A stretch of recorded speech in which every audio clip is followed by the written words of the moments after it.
Kad jūs kļuvāt par Latvijas Nacionālās operas direktoru, tas bija tāds stiprs jūku laiks un skandāla apveltīts.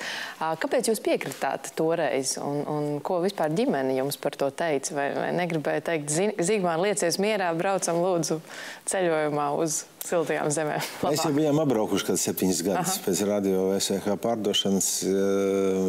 7 gadus es būtībā... Kas tie 7 gadi maisās prātā? Tāds teiciens kaut kur ir pa 7. 7 esot ļoti maģisks skaitlis. Jā, bet 7 pilnīgi precīzi 7 gadi nomainījās, jā. Un kaut kā bija tā, ka es nevarētu sūdzēties, ka man tajā posmā nebūtu bijis ko darīt. Uzrakstīt transcendentālu oratūru, uzrakstīt vīveļu koncerts, uzrakstīt vadoni, ko tu nolamāji no galvas līdz kājām viens grupējums, jā.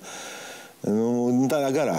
Tā kā nebija tā, ka man nebūtu bijis ko darīt tajā laikā. Kaut kā ir tā, ka man tā kā, var teikt, kaut kādā mērā pierunāja, tā kā teica, tā kā davai, uz priekšu, vajag mēģināt, un tomēr tā un tā.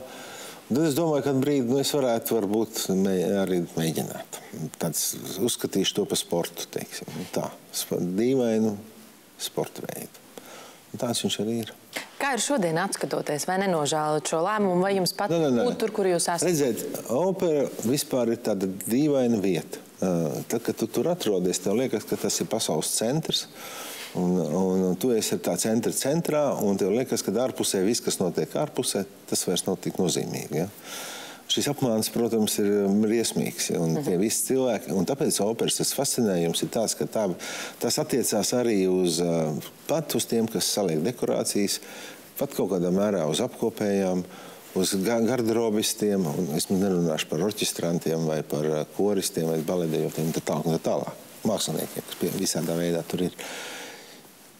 Protams, tā ir ilūzija, bet šī ilūzija ir, tas narkotika ir tik ārkārtīgi spēcīga, tas ir atkarības radītājs kaut kāds, ja? Kad tā atkarība, viņa grupveida atkarība paliek tāda.